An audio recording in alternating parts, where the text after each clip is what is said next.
Donc, aujourd'hui, nous allons parler du travail, la vie professionnelle, si je peux appeler ça ainsi. La question vient de la sœur Olive, une question pertinente. Chercher du boulot, c'est juste l'intitulé que j'ai donné, voilà. Chercher un travail, un job, vous pouvez appeler ça comme vous voulez, comme chrétien ou comme chrétienne. Voilà, je lis le texte tel qu'elle a soumis. Vu qu'il s'agit du travail, j'aimerais poser cette question. Aussi valeureux et respectueux qu'un travail puisse être, est-ce qu'un fils de Dieu ou une fille du Seigneur, une fille de Dieu, peut faire n'importe lequel, c'est-à-dire n'importe quel travail? Ça, c'est une question. Par exemple, nous savons que les personnes de sexe féminin qui ont adopté le mode vestimentaire dit féminin et décent, c'est-à-dire un mode vestimentaire décent, se retrouvent exclus d'office de certains types de jobs, certains types de métiers. Voilà. Par exemple, les stewards. Donc, si tu viens avec ta longue robe, ta jupe merveilleusement bien droite, bien décente, hein, etc., il y a une forte probabilité qu'on ne te prenne pas, par exemple, pour être steward ou bien pour être hôtesse. À moins que voilà, ce soit un type d'hôtesse particulier qu'on recherche. Voilà, un autre exemple, elle dit ici en Europe et dans d'autres pays développés, le pantalon fait partie de la tenue de travail. Car, disent-ils, c'est un moyen de sécurité en cas de problème. Et il est plus facile pour l'employé de se déplacer et de faire ce qu'il a à faire sans encombre. Quel conseil nous donneriez-vous? Aussi, dois-je préciser qu'il est évident que notre CV figure la partie... Alors, aussi, dois-je préciser qu'il est évident que dans notre CV, je suppose que c'est ce qu'elle voulait dire, figure la partie chrétien. Mais cette information ne dit en aucun cas à l'employeur que nous ne mettons pas le pantalon, sachant que décemment, ou alors quoi, que nous ne mettons pas le pantalon, ou alors qu'on s'habille décemment. Je crois que c'est ce qu'elle voulait dire. Bref, je crois que le message est résumé, plus ou moins. Le message est résumé. Donc, il faut donc prendre la parole. Qu'est-ce que vous en pensez? Sur le plan vestimentaire,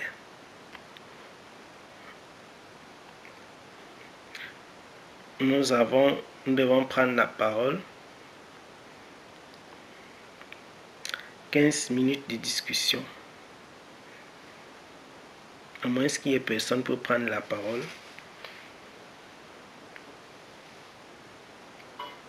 Aïe. Quelqu'un a activé sa vidéo.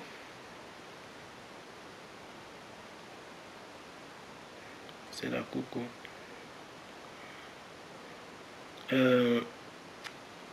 Est-ce que quelqu'un veut prendre la parole par rapport à ce sujet? Pour l'instant, personne. Nous allons donc évoluer directement. Donc, oui.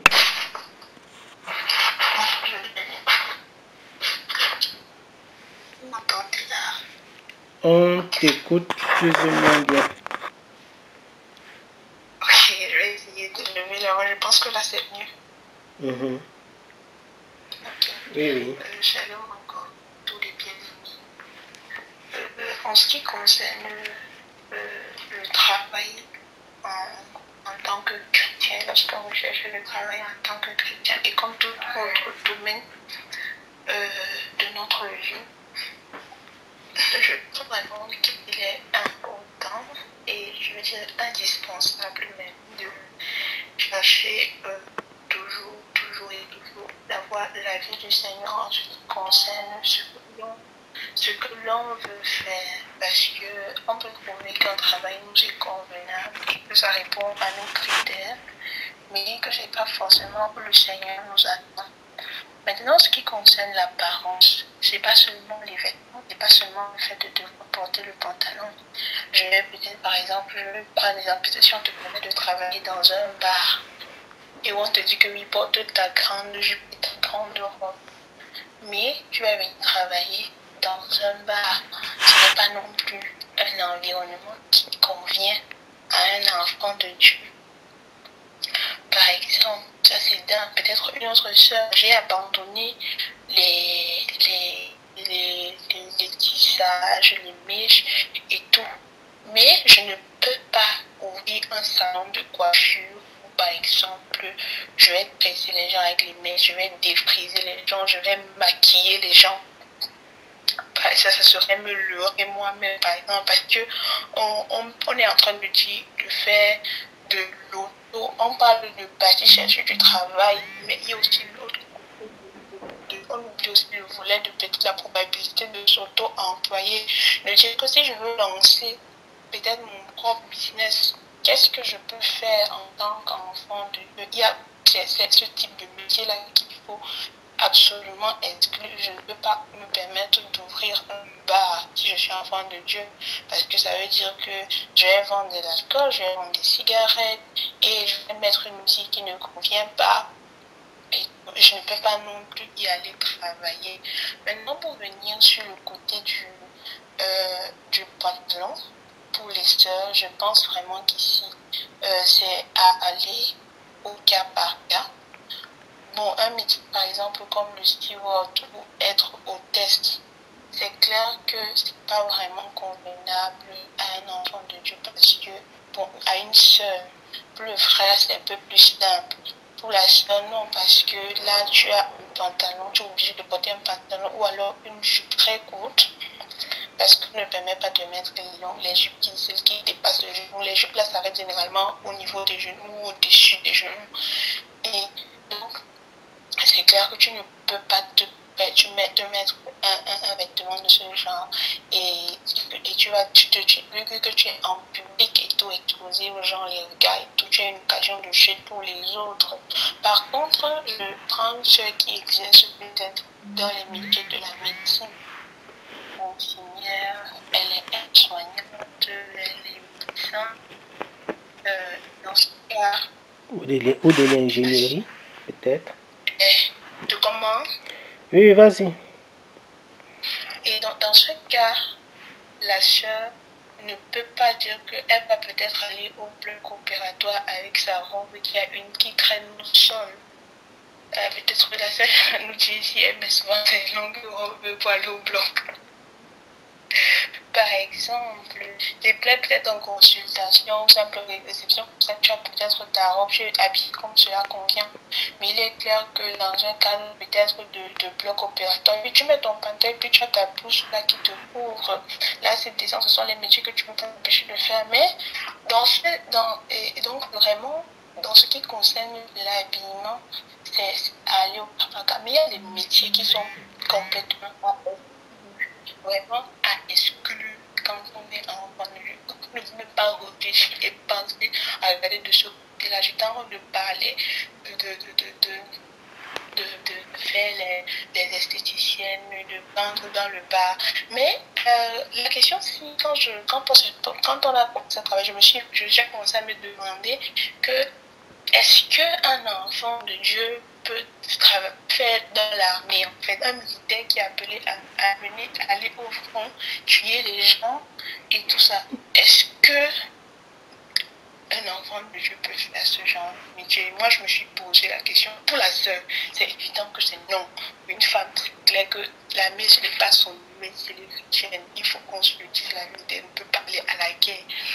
Mais, ou avec, elle ne peut pas intégrer ce corps-là. Mais maintenant, pour le frère, est-ce que je me demandais aussi, là c'est une ouverture, je ne dis pas, je me demandais aussi, est-ce qu'un frère peut exercer ce domaine? Et si maintenant j'ai je suis dans la maison, je connais le Seigneur. Comment est-ce que je me comporte dans ce genre de circonstances? Voilà, et donc comme je disais au départ, en ce qui concerne l'emploi, à mon avis, en ce qui concerne le domaine de l'emploi, comme n'importe quel domaine de notre vie, il faut vraiment, vraiment chercher la face du Seigneur. Merci. Voilà, je voulais encore parler d'un sujet, par exemple, je vais dire, je fais une licence en biotechnologie. Admettons que le Seigneur ait permis que je continue dans ce domaine et que je termine là jusqu'à je sais pas où. Et puis maintenant, on va peut-être me demander, admettons que je vais peut-être travailler dans un laboratoire où on me laisse habite-toi avec des jupes et des robes comme tu veux, c'est pas un problème. Mais là, je dois peut-être, je sais pas, cloner des personnes, fabriquer, créer de nouvelles espèces. Est-ce que c'est un métier qui va me convenir malgré le fait que je suis bien habillée? Mais est-ce que le métier que je suis en train de faire, ça honore le Seigneur? La réponse est bien évidemment non. Donc, nous devons vraiment faire attention à ce niveau-là et interroger profondément le Seigneur pour savoir est-ce que ce que je suis en train de faire, même si ça a l'apparence convenable, c'est bien, je m'habille bien, je suis là assidue et tout au travail, on ne me demande pas trop on ne m'interdit pas de prier, de mettre mon foulard et tout. Mais est-ce que ce que je fais avec mes mains, est-ce que c'est honorable? Un frère qui fait peut-être gynécologie, est-ce que ça convient vraiment un enfant de Dieu? Donc nous devons vraiment, dans ces cas-là, vraiment chercher à savoir ce que le Seigneur pense, en fait. Ce que le Seigneur pense, au-delà de l'aspect physique de notre apparence, il faudrait aussi que nous demandions au Seigneur que bon père, le métier, j'aime bien la médecine, mais est-ce que tu attends de moi que je sois médecin, par exemple? Donc c'est ce que je voulais dire. Ok, je crois que c'était Merveille a plutôt bien ouvert le sujet. Je ne sais pas s'il y a d'autres personnes qui voudraient intervenir là-dessus. C'est peut-être magnifique ce qu'elle a dit. Et nous pourrons revenir pour commenter. Tu as fait un grand, on appelle ça quoi? Tu nous as donné un bon background. Voilà. Tu as balayé le sujet de façon adéquate, de façon, disons, juste, et en laissant néanmoins des fenêtres, en laissant en fait des questions aussi auxquelles il faudrait répondre. Et donc, en fait, s'il n'y a pas d'autres interventions, je crois qu'il y a néanmoins les questions que Merveille a laissées en suspens. Il y a néanmoins les questions que Merveille a laissées en suspens. Le sujet concernant le métier, concernant notre travail, qu'est-ce que nous allons faire? C'est quelque chose de merveilleux. C'est quelque chose... Parce que l'homme doit travailler. L'homme doit travailler. La femme aussi travaille. Dans les Écritures, la femme qui... dans le livre des Proverbes, vous connaissez le livre des Proverbes, le merveilleux livre des Proverbes, lorsqu'on décrit la femme vertueuse, elle est décrite essentiellement par quoi? Par son caractère et son travail. Donc ce qui fait de la femme vertueuse une femme digne, c'est son caractère et son travail. La Bible déclare qu'elle travaille de ses mains. Donc l'homme travaille et la femme travaille. Les deux travaillent. L'homme et la femme travaillent et doivent travailler. Donc on ne peut pas éviter cela. Ils travaillent, ils doivent travailler. S'ils refusent de travailler, ce sont des paresseux. C'est ce que la Bible appelle des paresseux. Et Dieu a dit que l'homme a mangé à la sueur de son front. Donc nous travaillons pour avoir de quoi nous nourrir. Et ceci dit, le métier est donc important. Parce que chaque métier a ses critères, ses conditions pour y entrer, ce qu'on y fait. Chaque métier a ses caractéristiques.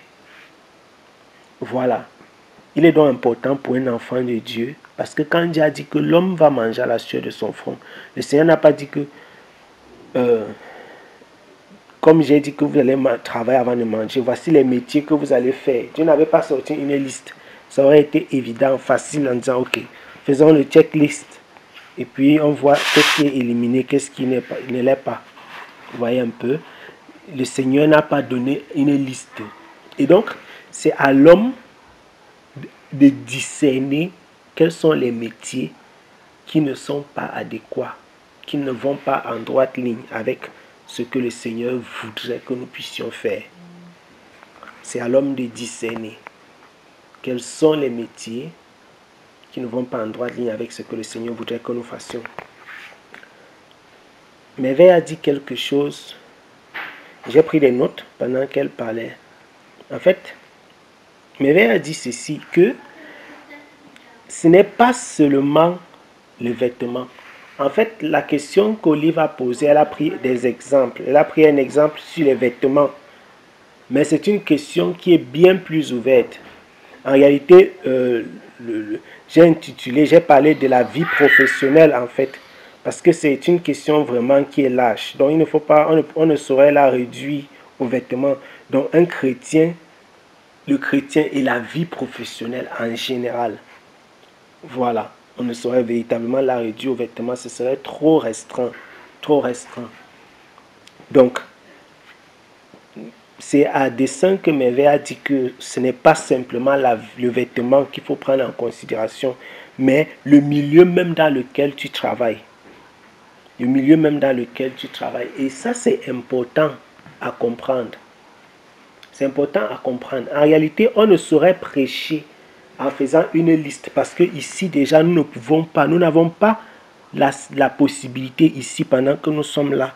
Pour nous n'avons pas la possibilité de faire une liste des métiers à éliminer pour les hommes, une liste des métiers à éliminer pour la femme.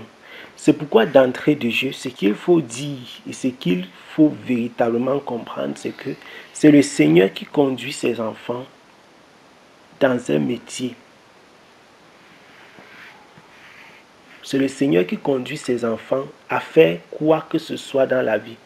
C'est-à-dire, nous devons être aptes à écouter la voix du Seigneur quand il nous demande d'aller quelque part. Et nous devons aussi être aptes à écouter la voix du Seigneur quand il nous demande de quitter cet endroit. C'est très important et il faut le dire de prime abord. Nous devons être aptes à écouter la voix de Dieu quand il demande de partir, d'aller quelque part et quand il nous demande de quitter. C'est ainsi que ça se passe, même pour les métiers. Dieu peut même te demander de devenir, je ne sais pas, de faire quelque chose à un certain moment. Et après le moment-là, il te demande de quitter cette chose-là. Par exemple, pour construire le temple, Dieu te dit que ok, tu seras ingénieur pendant les années où on construira le temple. Je prends juste un exemple. J'ai pris cet exemple en faisant simplement référence au temple de Jérusalem. Voilà. Quand on dit que le Seigneur a mis un esprit d'intelligence, un esprit qui donnait la capacité de bâtir des choses. Donc, Dieu peut te prendre et faire de toi une personne qui est outillée pour quelque chose, pour un temps bien défini, pour une période, pour une situation bien précise. Donc, tout est absolument possible. En réalité, donc, la première chose que le chrétien, que l'enfant de Dieu doit faire, c'est chercher la face du Seigneur en ce qui concerne son métier. Mais comme nous savons que souvent, quand on dit qu'il faut chercher la face du Seigneur, quand on dit qu'il faut discerner,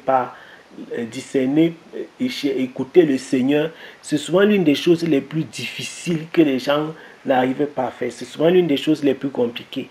On se retrouve donc obligé de donner quand même un certain nombre d'orientations, d'indications aux personnes pour leur dire ok, voici des choses quand même qui devraient alarmer. Ok, si tu vois telle chose, il faut être alarmé. Ça devrait déjà faire dans ta tête. Bang, bang, bang, bang. Vous voyez, quand l'alarme sonne dans les camps militaires. Attention, attention, danger, attention, danger, attention, danger. Il y a quelque chose qui ne va pas. Donc, ce dont nous voulons parler, ce dont nous parlons ce soir, c'est la vie professionnelle en général. Le chrétien dans sa vie professionnelle. Et donc, il ne s'agit pas simplement des femmes, mais il s'agit aussi des hommes.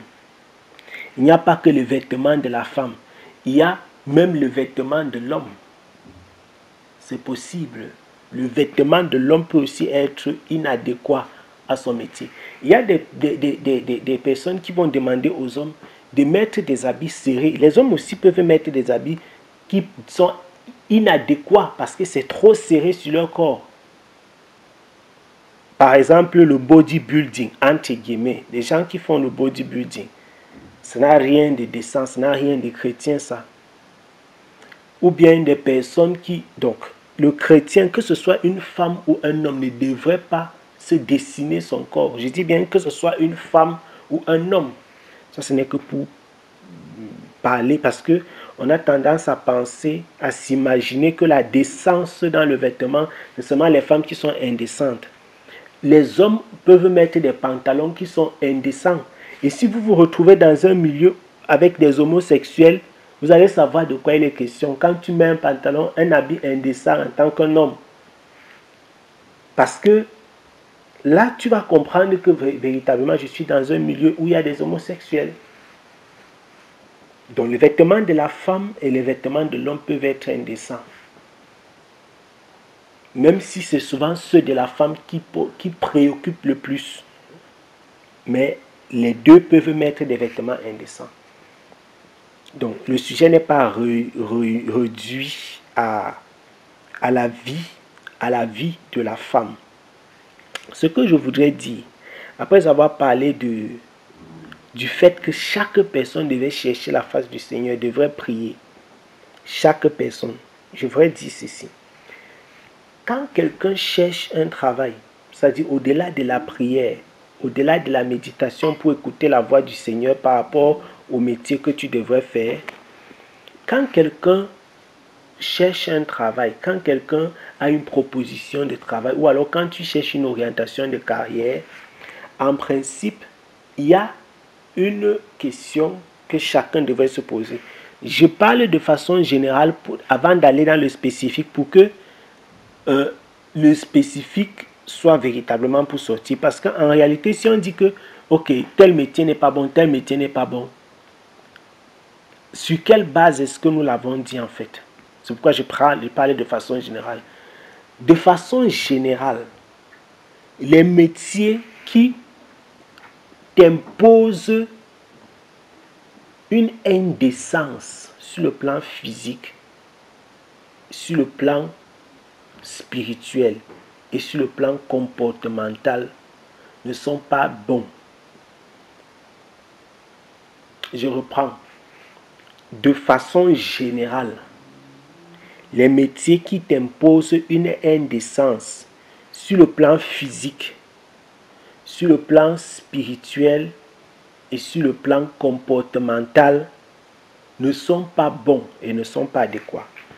La phrase que je viens de dire peut être donc détaillée. Là, on peut entrer dedans et commencer à ouvrir les chambres. Et on comprendra exactement pourquoi est-ce que tel métier donc peut être pris entre guillemets avec des pincettes, ainsi de suite pour l'homme ou bien pour la femme. Voilà. Donc je redis, les métiers qui exigent, qui nécessitent une compromission sur le plan physique, sur le plan spirituel ou sur le plan comportemental sont à prendre au sérieux ou alors à éliminer automatiquement, sont à examiner ou alors à éliminer automatiquement. Donc j'ai parlé sur le plan comportemental, sur le plan physique et sur le plan spirituel. Ça fait 3 plans. Ça, c'est de façon générale. Et donc, tout ce qui a été dit aujourd'hui et tout ce qui sera dit concernant donc la vie professionnelle, ça rentre dans ces 3 plans-ci.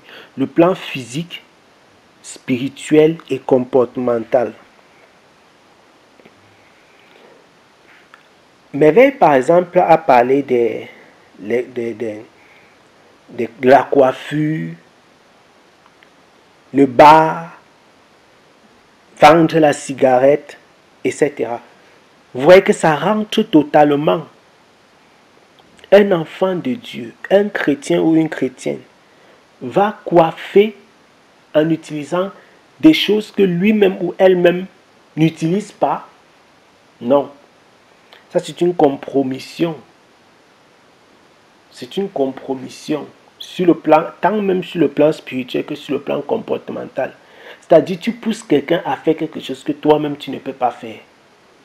Tu prends des choses, des trucs bizarres, tu mets sur des personnes. Je suis même allé plus loin, j'ai noté même la couture. Un chrétien qui fait la couture, je ne suis pas allé dire qu'un chrétien ne doit pas faire la couture. D'ailleurs, même nous ne disons pas qu'un chrétien ne doit pas faire de la coiffure. Une chrétienne ou un chrétien ne peut pas coiffer, ne peut pas mettre à quelqu'un une coiffure que lui-même ne peut pas porter. C'est-à-dire, si tu es coiffeuse, si tu es coiffeur, tu ne dois pas coiffer quelqu'un d'une coiffure que toi-même tu ne peux pas porter. La parole du Seigneur déclare que nous devons faire aux autres ce qu'on aimerait qu'on nous fasse. Vous comprenez un peu ça?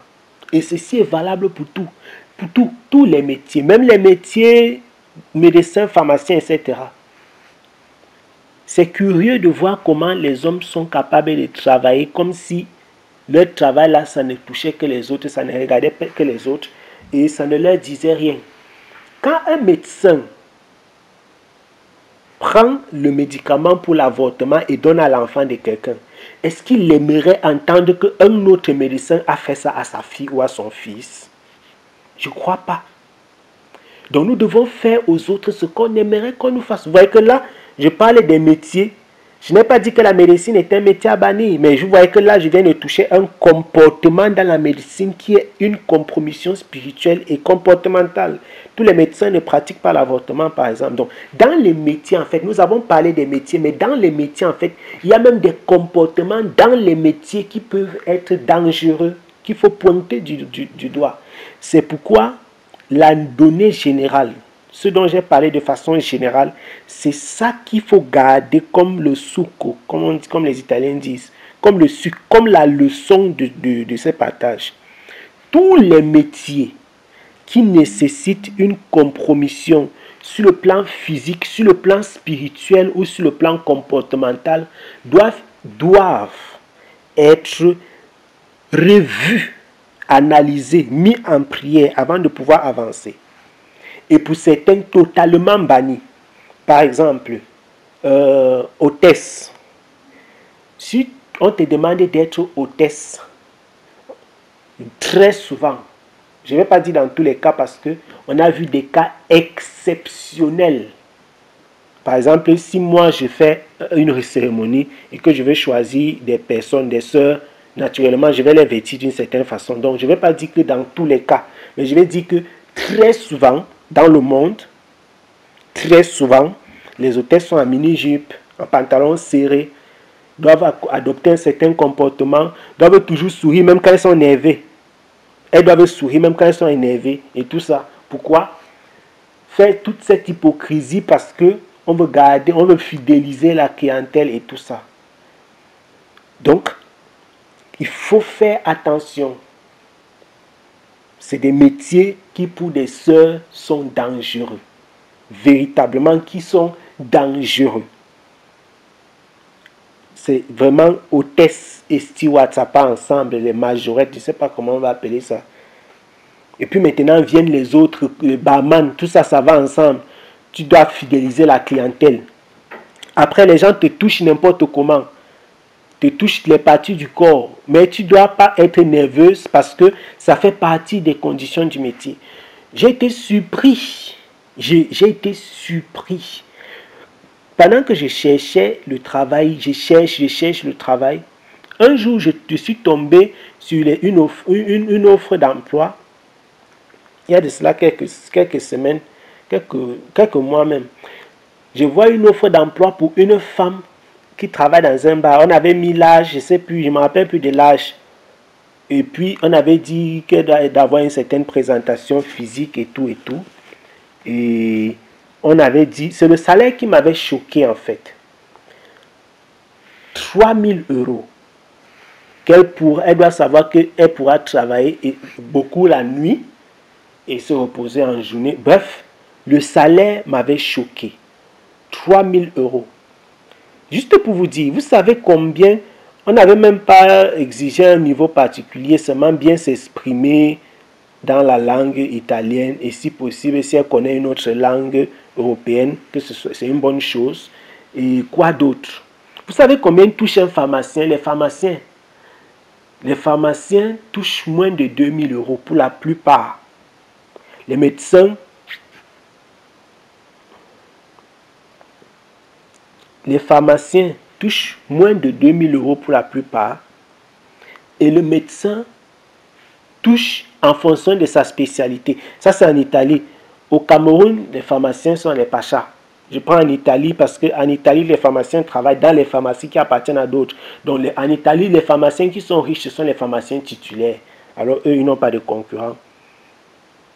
Mais vous imaginez donc un pharmacien qui a peut-être 2 000 euros, salaire brut, et une hôtesse, on appelle ça quoi? Une barwoman, quelqu'un qui vend dans le bar, qui se promène avec mais qui travaille tous les jours, qui travaille la nuit, etc., qui touche 3 000 euros. Vous pensez, on lui dit déjà que sache, quand j'avais lu l'offre d'emploi, j'ai dit que waouh, 3 000 euros. Sache, on te donne déjà tes conditions. Donc, une fille qui part rentrer dans ça, elle sait à quoi elle s'attend. Et puis, on ne va pas s'imaginer qu'un enfant de Dieu va faire ce genre de choses. C'est de la compromission sur le plan spirituel, sur le plan comportemental. Donc, puis nous avons parlé de la couture. J'ai dit, c'est pas pour interdire, mais chaque fois qu'un enfant de Dieu fait quoi que ce soit même un métier ou bien dans sa vie de tous les jours, parce que ton métier en soi peut être bon, mais certains actes composés dans ton métier en eux-mêmes ne sont pas bons.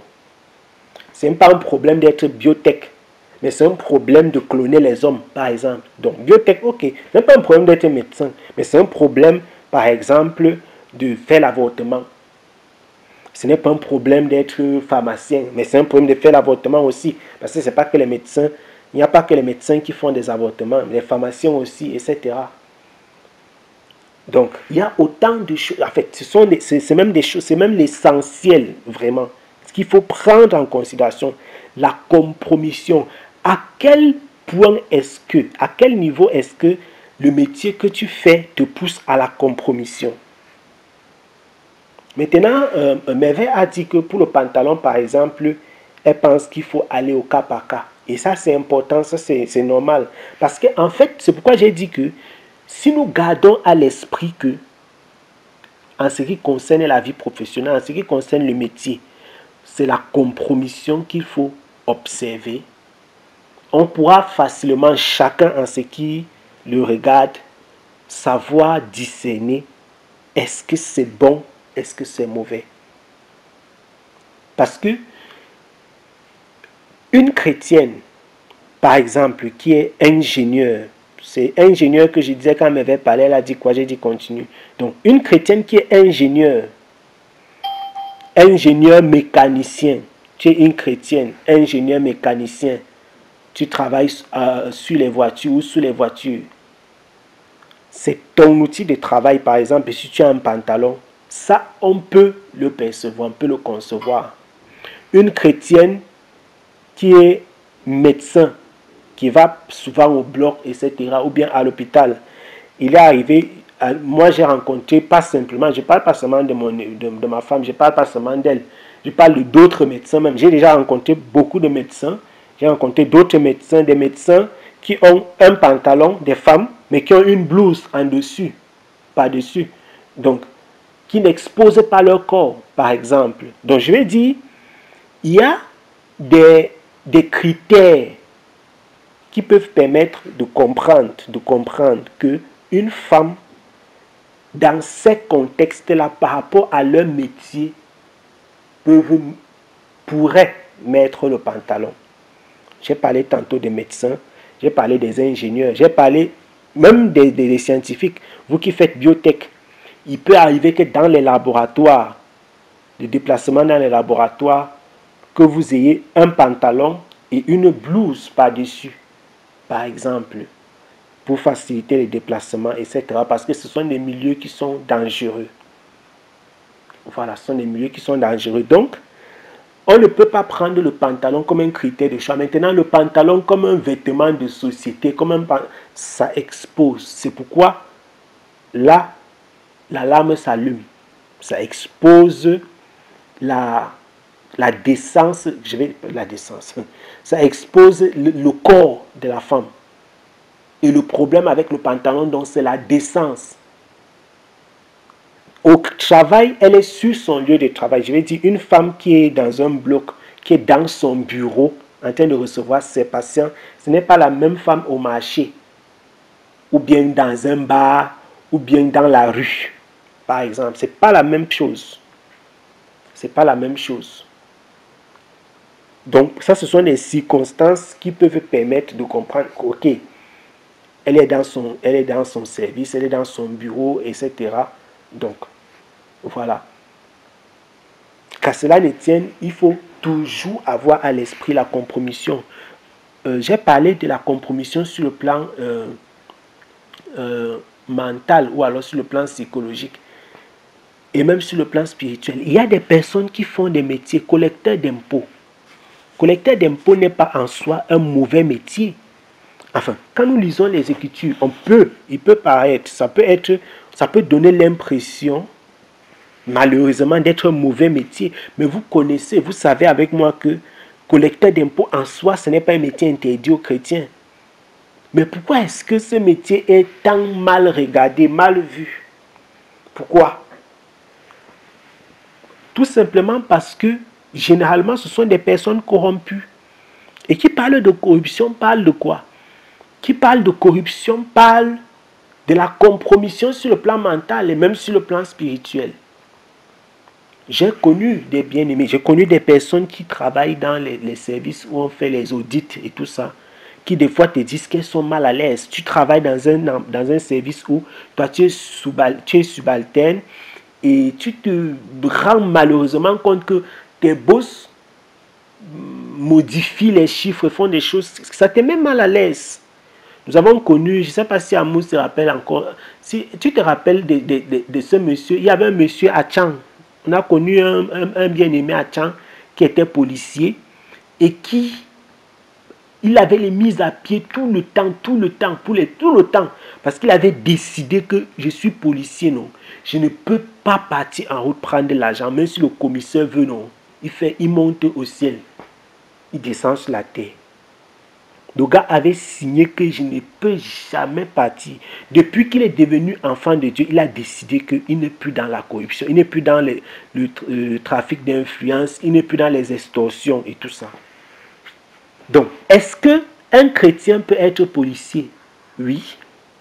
Mais est-ce que tu vas supporter d'être policier, par exemple? C'est ça la question. Lui, tout le temps, je me souviens encore de l'histoire de ce monsieur, j'aime encore sa face, je n'étais pas proche de lui, hein. Je n'étais vraiment pas proche de lui. J'ai seulement entendu son histoire. J'avais seulement suivi son histoire par personne interposée. Mais je le connais bien. Je connais bien le monsieur. Je peux même le remarquer si je le vois. Et donc, tout le temps, le monsieur avait les mises à pied. Enfin, quand il dit mises à pied, les blâmes, tout ça, toutes des sanctions de la hiérarchie. Pourquoi? À cause de son comportement. Donc, la compromission, tous les métiers qui nécessitent une compromission, je disais, ce n'est pas que le métier en soi doit être éliminé, mais parfois dans ton métier, tu dois choisir soit d'éliminer, soit d'abandonner ce métier-ci, soit de l'exercer de la bonne façon. Et dans presque tous les métiers que vous allez trouver qui sont bons en soi, il y a à l'intérieur de ces métiers-là des choses qui sont mauvaises. Je reprends, dans presque tous les métiers qui sont en soi bons, vous verrez à l'intérieur de ces métiers des choses qui sont mauvaises, qui ne sont pas adéquates, qui ne sont pas permises pour l'enfant de Dieu. On a tantôt parlé de la médecine avec l'avortement, pharmacie avec avortement, pareil. On va parler même de médecine et pharmacie avec la contraception. Ce n'est pas à l'homme de limiter les naissances. Et ce n'est pas ce que Dieu nous a envoyé faire. Le fait d'être fertile, ce n'est pas une maladie. Pourquoi on cherche à soigner ça? Je reprends, la fertilité n'est pas une maladie. La fertilité n'a jamais été une maladie. Pourquoi on la soigne? Le fait de modifier les gènes des êtres humains, Dieu ne nous a pas envoyé le faire, par exemple, si quelqu'un fait biotech. Mais si tu fais biotech dans notre domaine, je ne sais pas, tu es dans certaines, je ne sais pas, dans la biotech, je ne sais pas quel domaine de biotech, développer des produits pour traiter, je ne sais pas, la peau, pour traiter, je ne sais pas, pour éviter, faciliter la cicatrisation, bref. Il y a biotech, il y a des domaines, des spécialités, des sous-spécialités. Tout dépend de... Frère, s'il te plaît, désolé si je te coupe. C'est que tu as touché un cas et tu l'as juste survolé concernant la modification des gènes. Oui, c'est vrai qu'on peut parler de la science et tout. Il y a des techniques de modification du gène, par exemple, CRISPR-Cas, qui est utilisé pour soigner comme thérapie, génique. Comme une technique thérapeutique, voilà.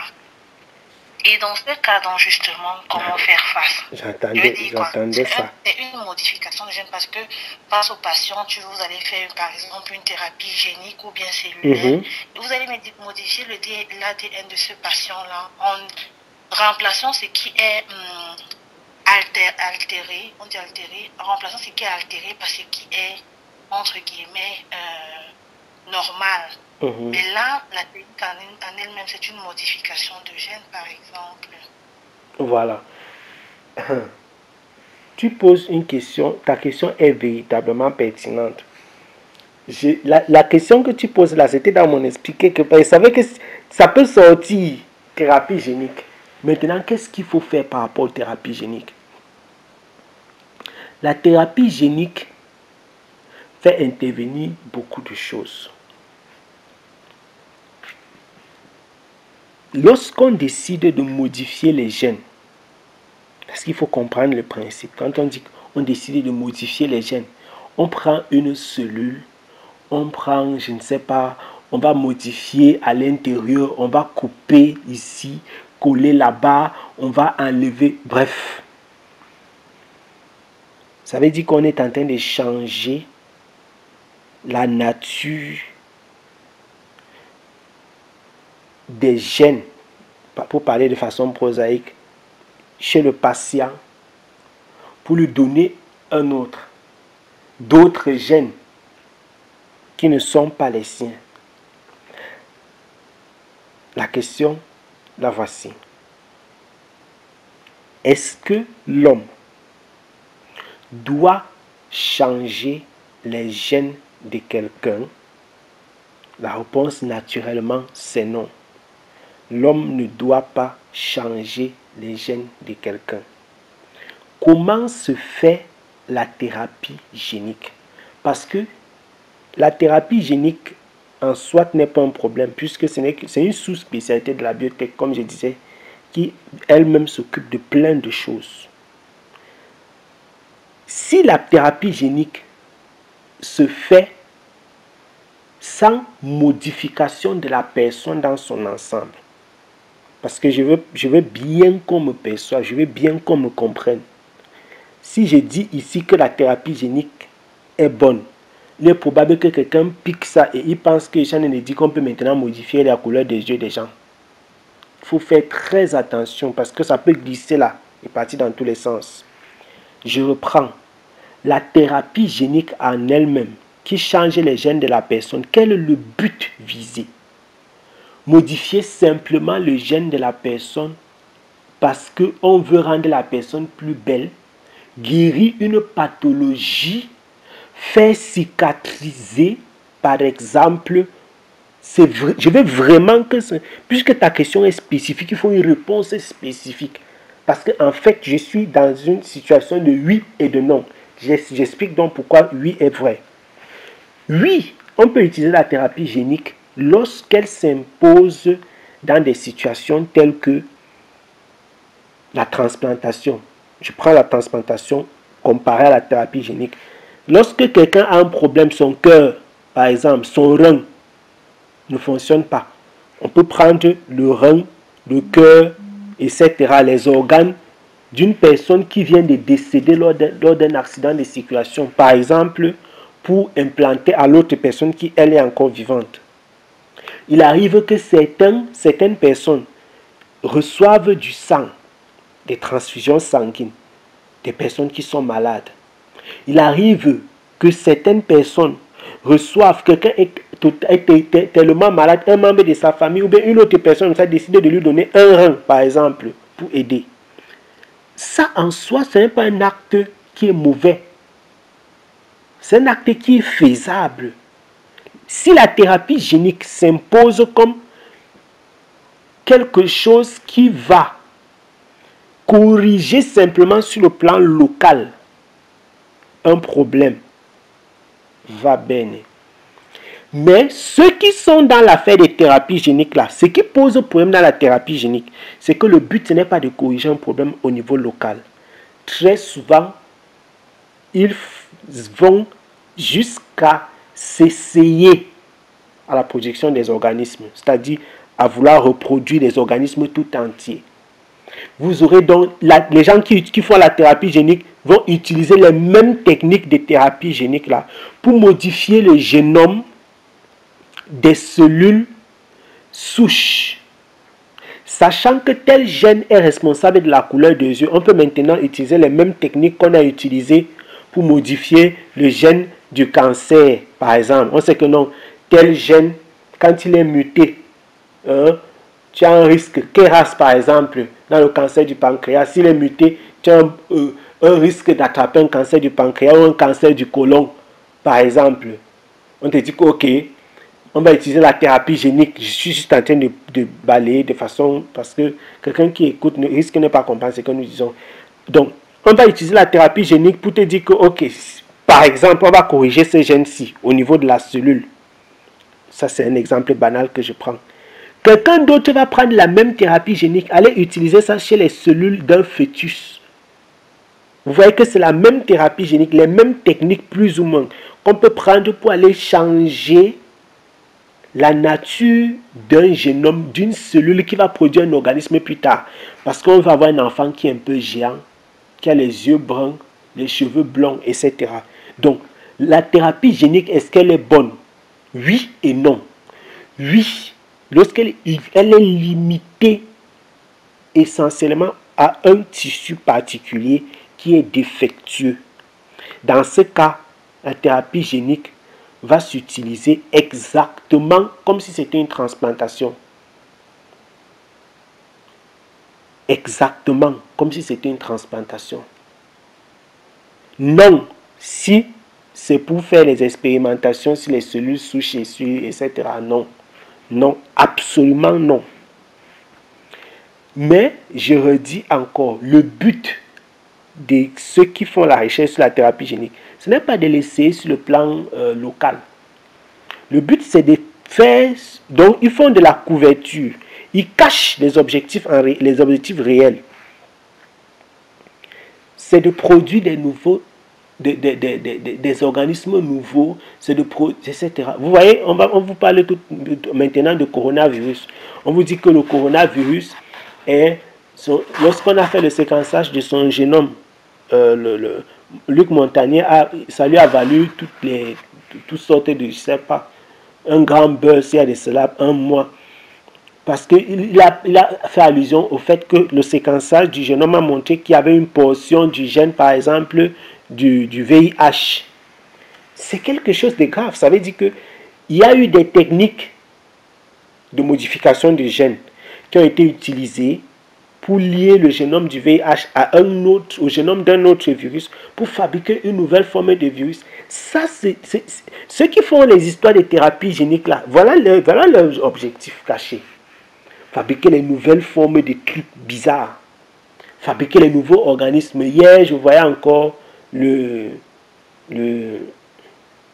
on appelait ça quoi? Le ligre. Mélange du lion et du tigre. Et j'ai encore vu quoi là? Bref, des choses étranges. Hein? On appelle celui-là le ligre. Donc, voilà des choses que les gens essayent de faire. Maintenant, je vais dire quoi? Comme on dit souvent, on appelle ça quoi? On appelle ça un écran. Voilà. Vous savez ce qu'on appelle société écran. Tu fais le blanchiment d'argent. Tu ouvres une société pour blanchir ton argent. En réalité, tu es un bon trafiquant de drogue, mais tu ouvres un bar au quartier. Pour qu'on dise que non, le gars, si, oh non, mais c'est là. Le gars, si, il vend seulement les sucettes. Regardez, il vend seulement les sucettes, il vend seulement les bonbons. Donc, tout son argent, là, c'est le bénéfice du bonbon. Non. C'est un trafiquant de drogue. Donc, il blanchit son argent dans une activité qui semble... Vous voyez, les gens, on dit que les gens qui ont les clubs de football, que beaucoup d'entre eux, c'est le blanchiment d'argent. Donc, par exemple, des sociétés pour cacher les activités illicites qui se passent derrière. C'est la même chose qui se passe avec les thérapies géniques et tout ça, les modifications des gènes, comme on te dit qu'on veut soigner telle cellule qui est atteinte de machin. Les recherches qu'ils font dans ce domaine-là, non, sont des recherches écran pour cacher ce qui se passe derrière. Voilà, ça c'est une grosse parenthèse dans le sujet. Donc, en réalité, mon point de vue sur la manipulation des gènes et tout ça, c'est que ça ne doit même pas exister. Donc, je suis rentré, j'ai répondu de façon spécifique à ta question en disant oui et non, tout simplement parce que tu as posé une question trop spécifique. Mais en réalité, la manipulation des gènes a un objectif clair. C'est le plan de l'ennemi pour modifier la nature des personnes, la nature des animaux, la nature en général des organismes que Dieu a créés. C'est ça le but. C'est ça le but. Et dis-toi que une personne qu'on a modifié sa cellule, qu'on a modifié je ne sais pas quoi, cette personne n'est plus comme elle était. Ce n'est plus une personne naturelle. Et tu peux t'attendre à d'autres répercussions.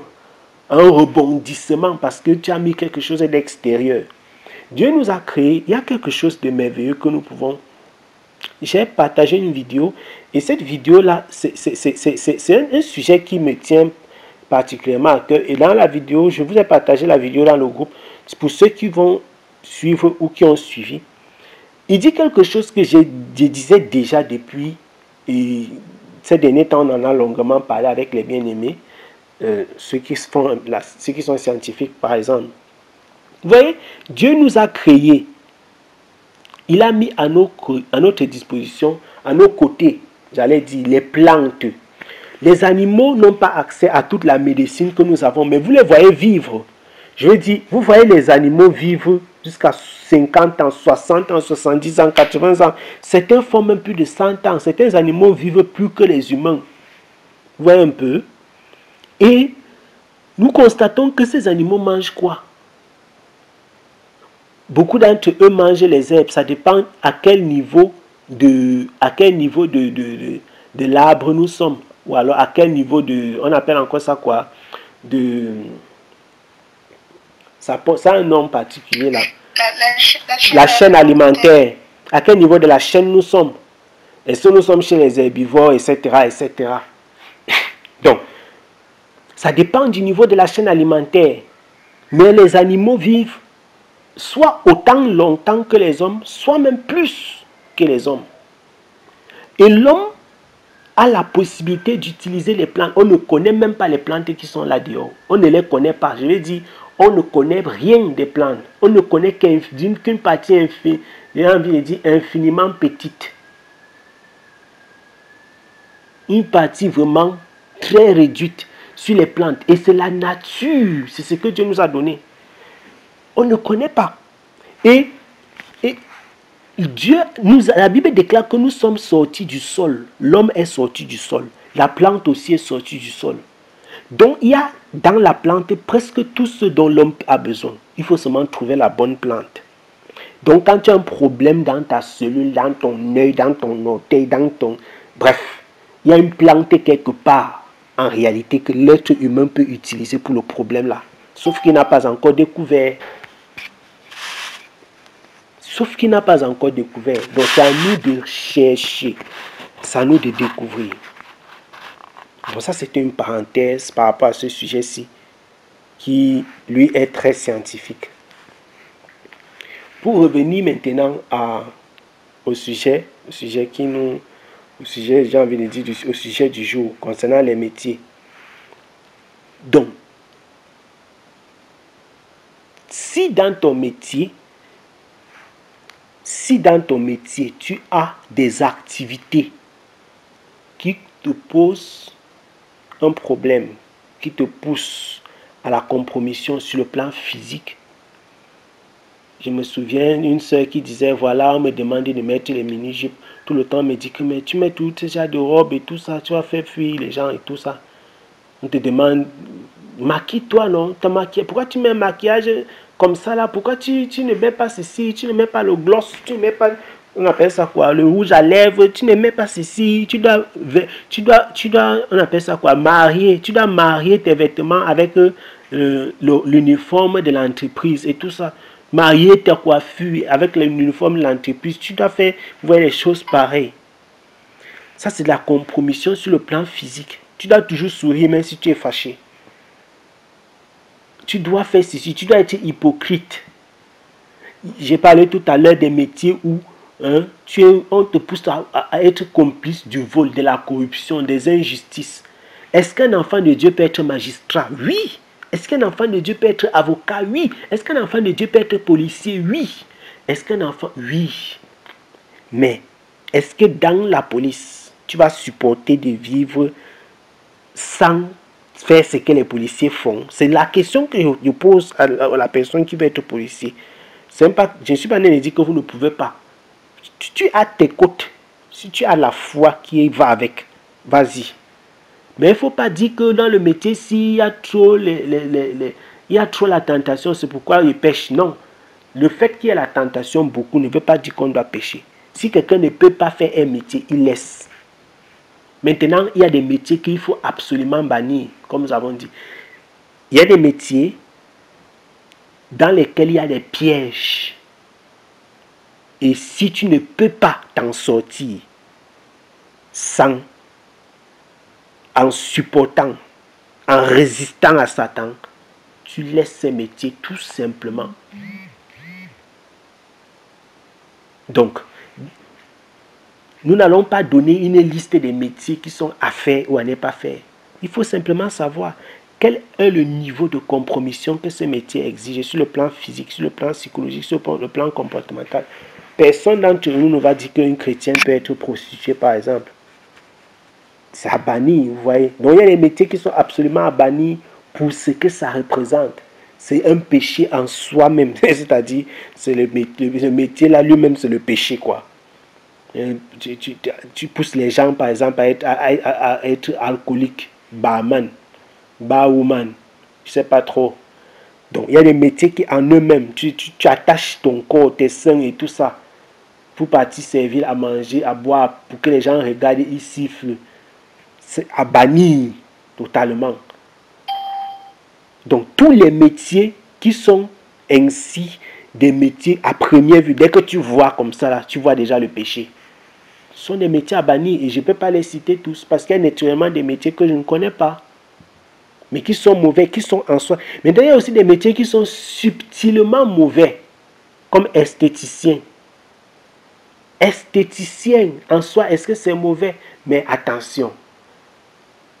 Vous voyez, on commence à glisser. Parce que quand, dans le monde esthéticien, si par exemple une sœur décide de montrer aux autres sœurs comment entretenir la peau de façon naturelle, vous voyez que c'est esthéticien, mais ça n'a rien de mauvais.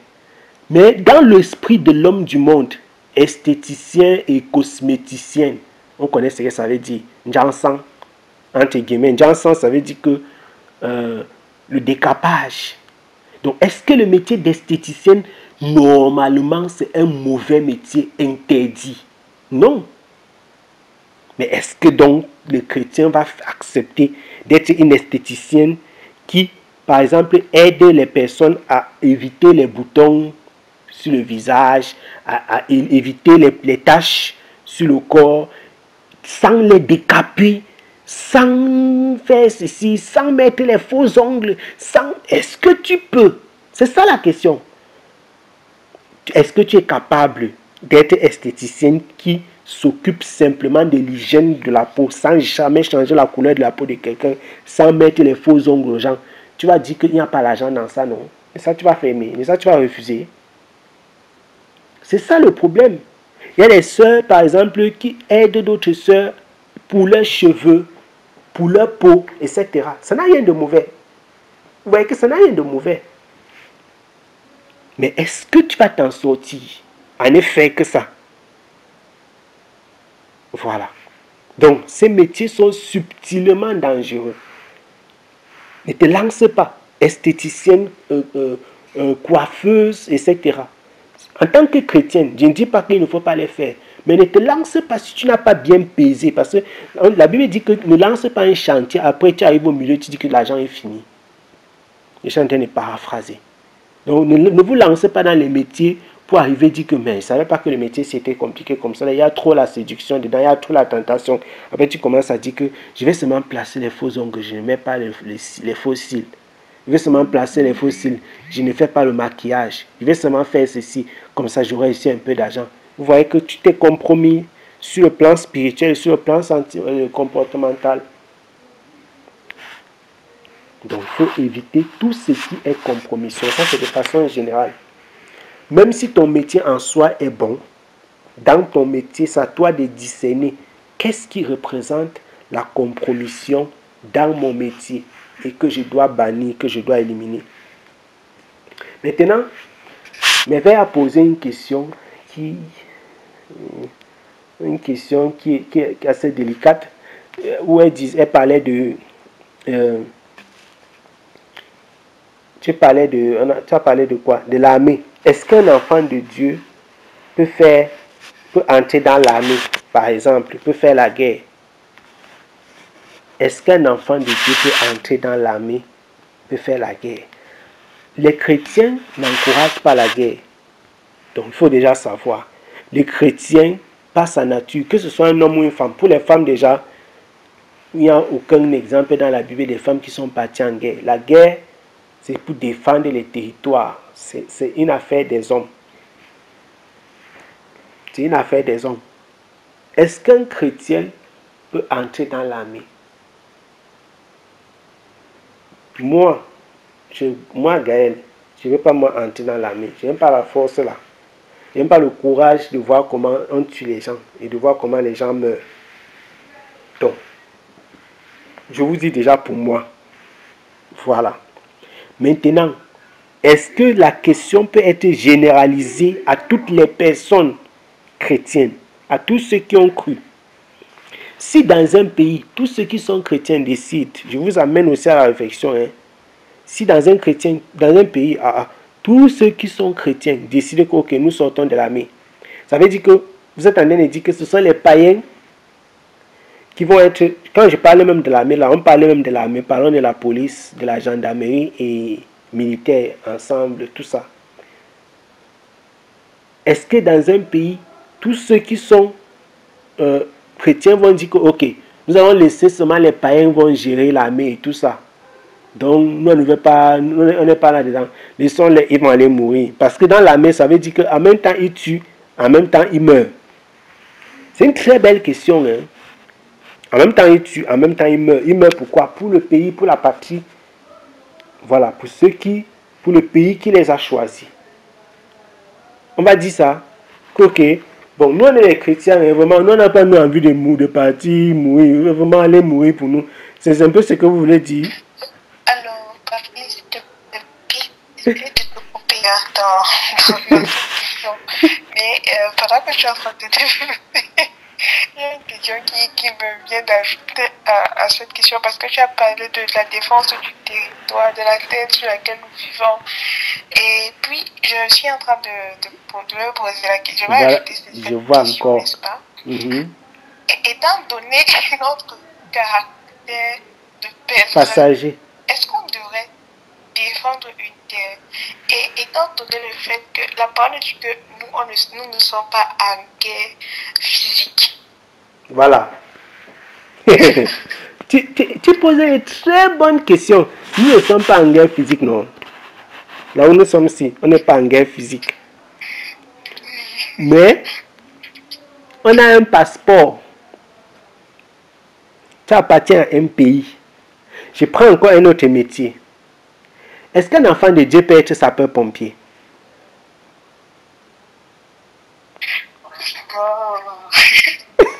Là, je pense que oui. Ah, ok, tu vois, tu sais, attends, tu sais que tu dis que tu penses que c'est oui parce que tu sais que tu penses que l'enfant de Dieu peut être sapeur-pompier parce que tu penses que les sapeurs-pompiers sauvent seulement les vies. Mais les sapeurs-pompiers aussi exposent leur propre vie. Tu as suivi pendant le coronavirus comment les médecins devaient choisir certaines personnes qui devaient mourir et sauver et laisser d'autres non. Voilà. Toi-même, tu vois que ça devient compliqué. Là, ils sont comme les militaires. Donc, le médecin se retrouve dans une posture où il est comme un militaire. Il tue à gauche, il soigne à droite. Il tue à gauche, il soigne à droite. Est-ce qu'un donc un chrétien peut être médecin? En fait, c'est des questions. En fait, mon problème n'était pas dans ma question, n'est pas plus dans le sens d'exposer sa vie. Hein. Non, j'ai compris que ton problème c'est que est-ce que le fait de tuer, je veux dire, c'est fait. Voilà, le fait de tuer, je suis d'accord avec toi que le chrétien, l'enfant de Dieu, ne doit pas tuer. J'ai déjà dit que pour moi, hein, vraiment, je ne peux pas. Mais je veux amener le sujet à tel qu'il doit être perçu. Est-ce que tous les chrétiens peuvent sortir de l'armée que, ok, nous sommes chrétiens. Vous les païens, allez défendre vos choses, votre territoire, ça c'est votre pays à vous. Et maintenant, quand ils vont partir pour demander le passeport, qu'ils vont demander l'acte de naissance, la carte d'identité, si on dit aussi qu'on ne vous donne pas parce que vous êtes des chrétiens, vous êtes des habitants du ciel, c'est ça? Bon, vous avez dit que vous ne voulez pas défendre les territoires s'ils en ont parce que vous n'êtes pas les habitants de la terre, ok. Allez faire votre acte de naissance du ciel, allez faire votre acte de mariage du ciel, allez faire votre passeport du ciel. Donc, en fait, c'est une question qui est très délicate. C'est une question qui est très délicate et que moi, je dis, chacun doit gérer ça personnellement.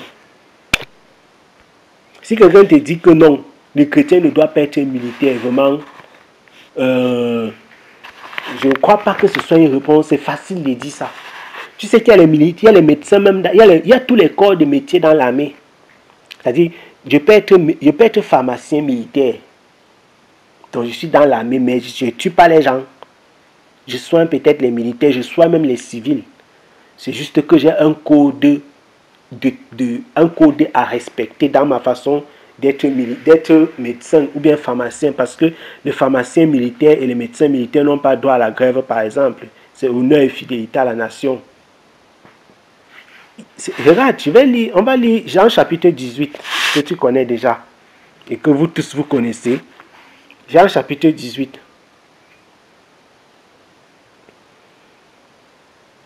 Jean chapitre 18.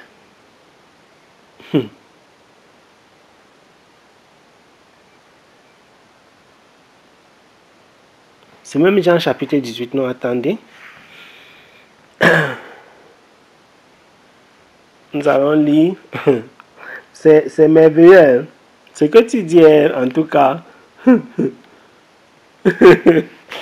c'est une question qui nécessite...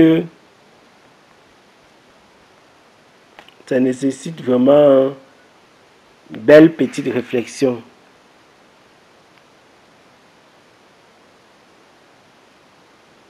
Voilà. Une belle réflexion.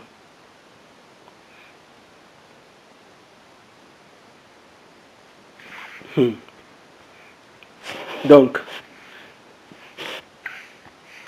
comme tu as parlé des militaires, on peut prendre beaucoup d'autres corps de métiers et tu te rendras compte, on peut prendre beaucoup d'autres corps de métiers et tu vas te rendre compte que non. Vraiment, c'est très délicat. C'est vraiment délicat. Très délicat. Voilà. Très délicat.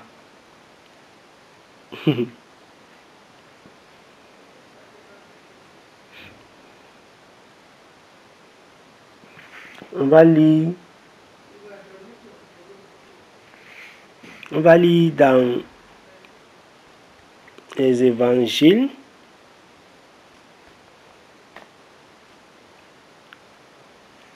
Luc chapitre 3. Voilà.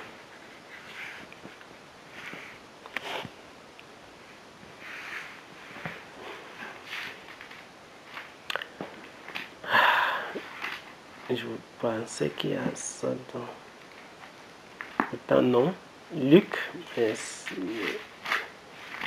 Merci, Seigneur. Dans mon esprit. My spirit. Luc chapitre 3. Nous y sommes. Je ne sais pas si la coucou peut lire.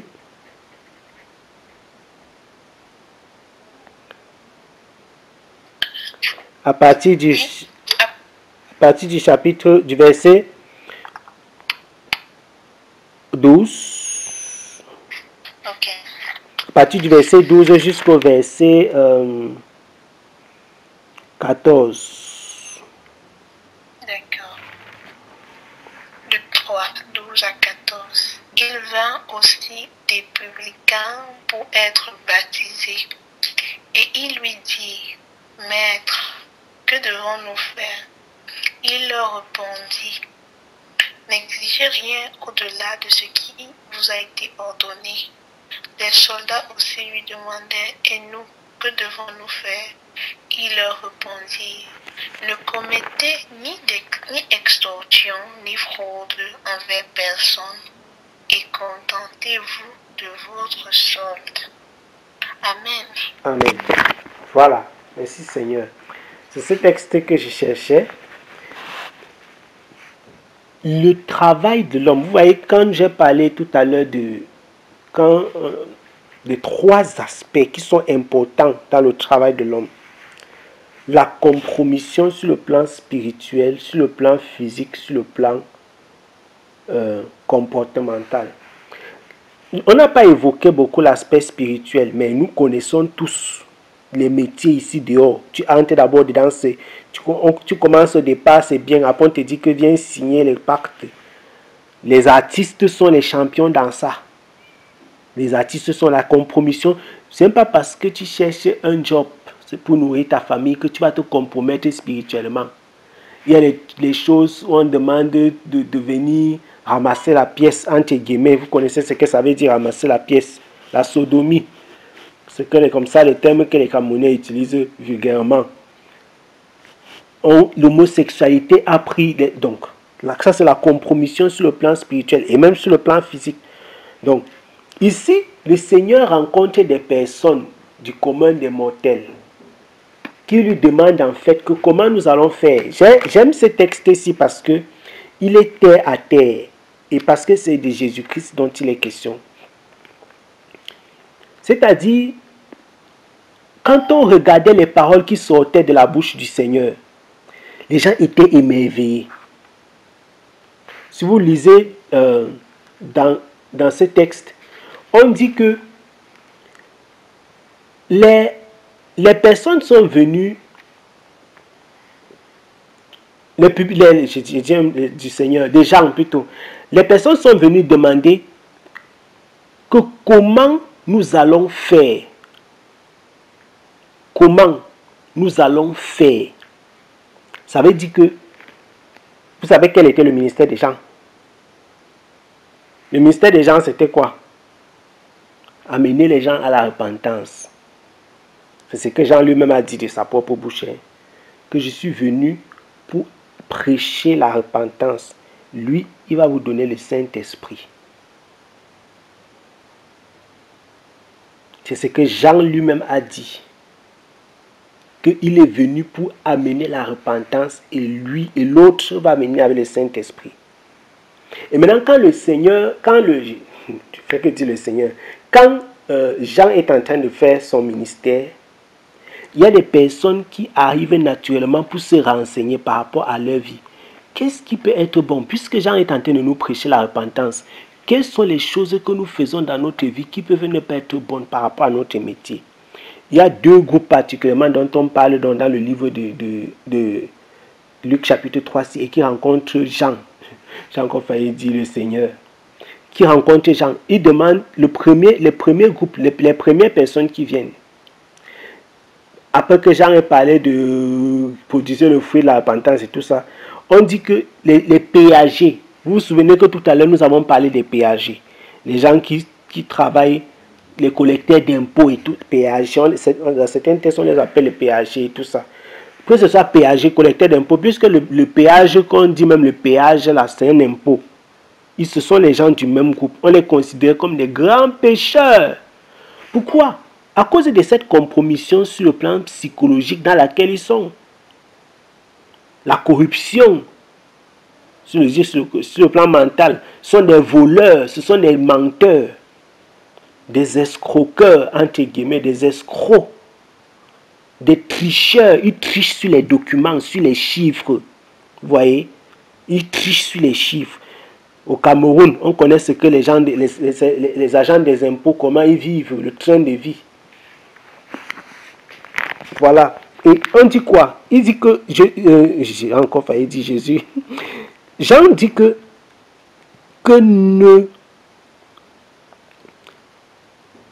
Jean dit n'exigez rien au-delà de ce qui a été ordonné. Vous voyez? Donc, dans le métier, ce n'est pas le métier de ces personnes qui est mauvais. C'est ce qu'on fait à l'intérieur de leur métier qui est dangereux. Ce n'est pas le métier en soi, c'est ce qu'on fait à l'intérieur. Verset 14, on dit que les hommes de guerre, Jean leur dit quoi?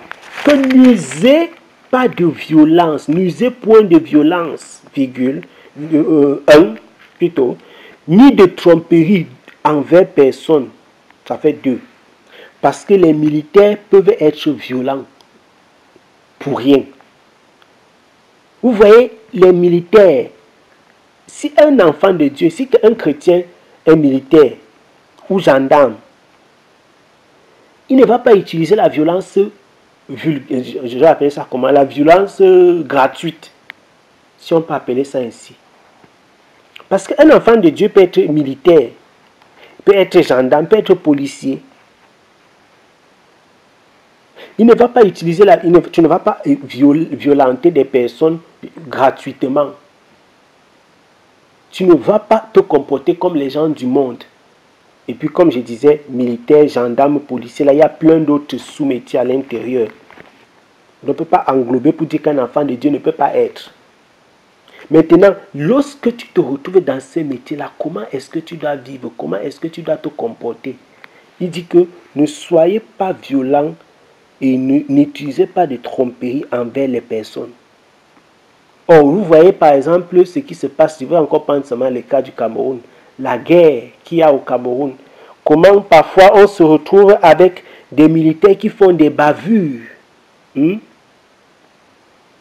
Les bavures militaires, c'est quoi? C'est l'excès de violence. Parfois même envers les civils, que ce soit envers les civils ou envers les militaires. Un militaire ne doit pas utiliser l'excès de violence. Une personne qui n'est pas qui ne t'a pas attaqué. Une personne qui ne t'a pas attaqué, est-ce que tu dois lui faire du mal? Maintenant, dans un camp militaire, si vous êtes attaqué, comment est-ce qu'il faut riposter? Je vais sortir du sujet particulièrement des militaires ici, avant de résumer, en posant une question. Et ça, c'est une question que dernièrement, j'ai posé à une soeur qui, je ne sais pas sur quelle base, je ne sais pas d'où est-ce que je suis parti pour lui poser la question. Et je la pose aussi à vous, quiconque, voilà, veut bien. Si un bandit vient chez vous, si un bandit vient chez toi, la coucou, puisque tu parles plus, et les autres aussi, si un bandit vient chez vous, non, tu es en train de dormir, tu entends comment quelqu'un est en train d'envoyer sa main comme ça là, il est en train de te tirer, ou bien il est en train de faire quelque chose, c'est pas en train de te griffer, de te pincer. Tu vas taper sa main, tu vas faire comment? Vous avez le micro, vous pouvez, pardon, parler. Tu vas crier au voleur ou tu ne vas pas crier? Tu vas dire que Jésus dit que pardonnons les bandits. Que Jésus a dit que pardonnons les Seigneur. Que Seigneur, je te prie. Que les bandits se laissent maman. Ne me quitte plus, ne me quitte. C'est ce que vous allez faire. Bon. C'est compliqué. Bon, c'est clair que si je suis dans le sommeil, je vais d'abord réagir, là, ne me dérange plus qu'à vous voyez que c'est compliqué, hein, la vie. Non, mais c'est vraiment pas évident. C'est vraiment pas évident. Mais c'est clair que, là, bon, avant, parce que j'ai le sommeil très difficile, et donc le temps, j'aime pas qu'on me dérange. Donc je dis que si c'était avant, je vais me déranger, parce que c'est je vais te chiffrer un peu de temps. C'est une question qui véritablement, parce que la question si en fait, je la pose parce que ça rejoint la question concernant les militaires. Le but des militaires, ce n'est pas d'attaquer, c'est de défendre. Que ce soit la police, la gendarmerie en fait, ou les militaires, le but ce n'est pas d'attaquer, c'est de défendre. Normalement, si toutes les nations étaient simplement dans la défense, ben, il n'y aura pas de guerre. Il y a la guerre parce que les uns attaquent les autres. Maintenant, c'est vrai qu'il y a les groupes qui ne sont pas les armées des pays, mais qui sont des groupes constitués comme Boko Haram qui attaquent les armées. Donc, vous voyez que s'il n'y a pas de militaires, les groupes comme les Boko Haram qui se lèvent pour détruire les pays, peuvent donc envahir les pays et nuire la population. Mais qui va maintenant protéger cette population-là s'il n'y a donc pas de militaires? Voyez donc pas où était en train de vouloir chuter. Maintenant, à rapporter à notre sujet, le sujet de la légitime défense. C'est beau, hein, c'est bien beau de parler. Parce qu'il y a des chrétiens qui aiment... J'ai vu une soeur avait publié un truc. J'ai pris ce sujet pour lui poser. Ok, dis-moi alors maintenant. C'est beau, la théorie. C'est comme les poèmes. Je ne suis pas en train de dire qu'il ne faut que ce n'est pas possible. Hein. Je dis qu'il y a la réalité des faits, que le monde, quand je dis le monde, ça veut dire que quoi? Un pays a des frontières, par exemple, a une armée, a une gendarmerie. Est-ce qu'un chrétien ne doit pas entrer dedans parce qu'on tue? Non, parce que c'est pas tout. Il y a des gendarmes qui n'ont jamais tué de toute leur carrière. Il y a des militaires qui n'ont jamais tué de toute leur carrière. Parce que l'objectif de l'armée, ce n'est pas de tuer, c'est de défendre le territoire, qui peut être attaqué par d'autres armées ou bien par des groupements qui sont simplement des bandits. C'est la même chose que la police fait. L'objectif du policier, ce n'est pas de tuer, c'est de protéger. Par exemple, le civil, la population. Les gendarmes, c'est pareil. Mais quand ils tuent, donc c'est un accident. Ou alors c'est une légitime défense. Vous voyez un peu que ça devient donc différent. Ils tuent par accident ou par légitime défense. Maintenant, il y a des chrétiens nés de nouveau qui peuvent tuer, qui ont déjà tué même peut-être quelqu'un par accident ou par légitime défense. Sans encourager, je répète encore, sans encourager le fait que les gens tuent l'autre. Parce que c'est impossible d'encourager une chose pareille. Je chutais pas là pour dire quoi. Imagine-toi que quelqu'un rentre chez toi de nuit et qui se met à se battre avec toi. Tu fais comment? Parce que là, j'ai dit que tu es en train de dormir. Même si tu es éveillé, quelqu'un rentre chez toi, il se met à se battre avec toi. Comment tu fais? Tu croises tes bras comme ça. Tu tends ton corps comme ça, là, tout droit. Qu'il te batte. Je ne sais pas comment tu vas réagir. Ou bien tu résistes. Comment tu fais? Parce que c'est ça. Bon, c'est clair que tu vas résister, chercher à fuir. Mais voilà. Et trouver un moyen de défense, quoi. Voilà. C'est simple. Parce que l'homme veut survivre. L'instinct de survie, comme on appelle. Donc c'est clair, comme tu as dit, que tu vas chercher à te défendre, tu vas chercher à survivre. Quelqu'un te frappe avec un bâton, tu vas te protéger les parties, peut-être protéger ta tête, tu vas fuir. Tu n'as pas le choix. Et s'il te prend au corps à corps, tu es mort. Tu vas seulement bagarrer. pour suivre, peut-être pour fuir, etc. Je ne sais pas trop. Donc, quelqu'un ne peut pas, tu ne peux donc pas dire. Et maintenant, si pendant que vous êtes en train de faire ça, la personne meurt. Parce que là, tu étais en légitime défense, tu étais en légitime défense. Tu défendais ta vie, en fait, contre une attaque. C'est ça que l'armée fait. Hein, à rapporter simplement à l'échelle de ta maison. Est-ce que le fait de te défendre pour protéger ta vie, ça veut dire que tu tiens trop à ta maison? Ou bien tu tiens trop forcément à cette maison physique-là? Je ne sais pas trop. Donc, je crois que c'est des situations de tous les jours qu'il faut amener en fait dans ce type de contexte pour essayer de les interroger. De les interroger. Et on comprend que... enfin, vous avez compris, pas seulement toi, mais vous avez compris avec moi que c'est des situations qui sont très délicates. Qui sont très délicates. Donc, c'est un peu ça. Donc, déjà, au temps de Jean-Baptiste, et même au temps du Seigneur, il y a des personnes qui étaient intéressées par l'évangile ou alors par la prédication des gens, mais qui étaient péagés, qui étaient, quand il dit intéressés, je ne suis pas en train de dire qu'ils étaient nés de nouveau, parce que là, nous sommes, ces gens qui est en train de prêcher, voilà. Mais ils s'intéressaient, ils posaient des questions, non, parce qu'ils étaient intéressés, ils avaient écouté l'évangile, entre guillemets, la parole des gens, et ils sont donc venus pour s'enquérir davantage. Donc c'est une bonne chose qui s'intéresse de cette façon-là. C'est une bonne chose. Et vous avez écouté ce que Jean a dit. Jean n'a pas dit que quitter l'armée parce qu'un chrétien, c'est pas quelqu'un qui veut suivre Jésus, ou alors quelqu'un qui veut être baptisé, ne doit pas être policier, ne doit pas être péagé, ne doit pas être... Non. Parce que tu peux être dans l'armée et faire les choses différemment. Ne pas faire des bavures, par exemple. Tu peux être policier, gendarme, etc. Ne pas faire des bavures. On dit que les magistrats sont corrompus, mais tu peux être un magistrat exceptionnel. Tu peux être un avocat exceptionnel, un médecin, pharmacien, ingénieur exceptionnel, juge exceptionnel. Il y a des enfants de Dieu dans toutes ces professions. Donc, pour finir, en fait, c'est ça. Toutes les professions ont des activités. Pratiquement toutes les professions ont des activités qui peuvent être dangereuses pour le chrétien.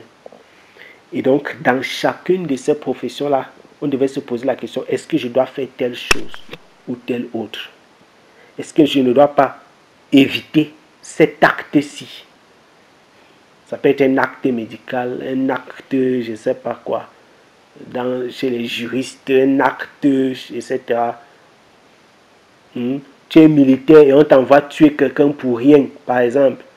C'est vrai que tu es militaire, mais est-ce que tu vas aller tuer quelqu'un? Vous voyez? Là, ce n'est plus la défense du territoire. C'est maintenant une vengeance, je ne sais pas trop, un truc secret, comme ça là, élimination des personnes. Vous voyez, tu es un policier. Est-ce que tu vas braquer avec ton arme, violenter? Mais est-ce que la police en elle-même c'est mauvais? Est-ce que gendarme en soi c'est mauvais? Militaire en soi, est-ce que c'est ça qui est mauvais? Non, c'est ce qu'on fait dedans qui peut être mauvais. Que ce soit policier, gendarme ou militaire, il peut faire quelque chose qui n'est pas bon. Mais s'il reste limité à ce que son métier c'est, en réalité, il n'a pas fait quelque chose de mauvais. Que ce soit les gendarmes, le policier, etc. Et donc, tous ces métiers-là ont des détails qui peuvent pousser à la méditation. Maintenant, en dehors des métiers, de ces métiers dont j'ai parlé, il y a plein d'autres qui sont carrément à bannir, à éliminer et à ne même pas y penser. Les barman, les quoi là. Voilà. Barman, j'ai failli dire hôtesse, mais bon, on a mis encore les côtes et guillemets et tout ça. Et puis maintenant, j'ai dit, si quelqu'un veut se lancer dans certains métiers, il devrait davantage interroger sa capacité de résilience. sa capacité de résilience. Est-ce que tu peux t'adapter à ces métiers? Est-ce que tu peux supporter? Est-ce que ce métier peut te supporter comme tu es? La Bible déclare qu'il n'y a pas de lumière, il n'y a rien de commun entre la lumière et les ténèbres. Donc, n'emporte pas ta lumière pour mélanger aux ténèbres et vouloir que ça fasse un. Non, il n'y a rien de commun. Donc, si tu arrives dans un métier, c'est pour apporter la lumière dans ce métier-là. Ce n'est pas pour que les ténèbres qui sont dans ce métier-là t'envahissent. Et ces métiers-là, c'est ceux dont j'ai parlé, des métiers limites. Hein? Esthéticien et tout ça. Coiffeur, couturier. Ce sont des métiers qui sont à la limite. Est-ce que tu peux supporter de faire de ça ton métier en continuant à être véritablement un enfant de Dieu comme il faut? Point d'interrogation. Voilà. La question s'impose. Est-ce que tu te compromets sur le plan physique, sur le plan spirituel ou sur le plan comportemental? La question s'impose. La question s'impose. Si la réponse est oui, alors tu ne le fais pas. Apparemment, il y a quelqu'un qui voulait dire quelque chose. Allô, j'avais une autre préoccupation. Alors, maintenant, il y a une façon de travailler. Je ne sais pas, dans le contexte du monde, c'est différent, mais ici en Italie, par exemple, il y a une façon de travailler qui est dite au noir, en fait. Donc, ça veut dire que la personne travaille, elle n'a pas de contrat. En fait, c'est que ce métier-là n'est pas déclaré officiellement dans les fiscs, en fait.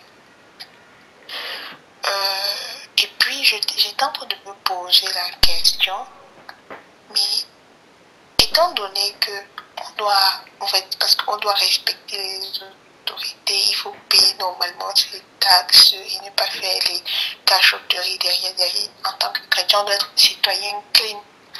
Mais là, j'ai une question pour vous. Je me demande, je suis par exemple, je suis chrétienne et je suis peut-être installée à mon propre compte.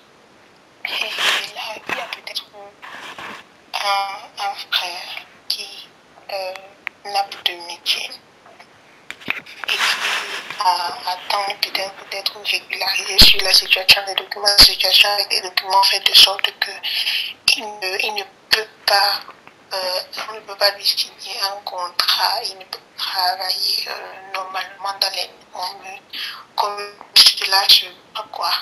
Qu'est-ce que je fais dans une situation? Parce que le faire travailler sans déclarer, ce serait genre magouiller.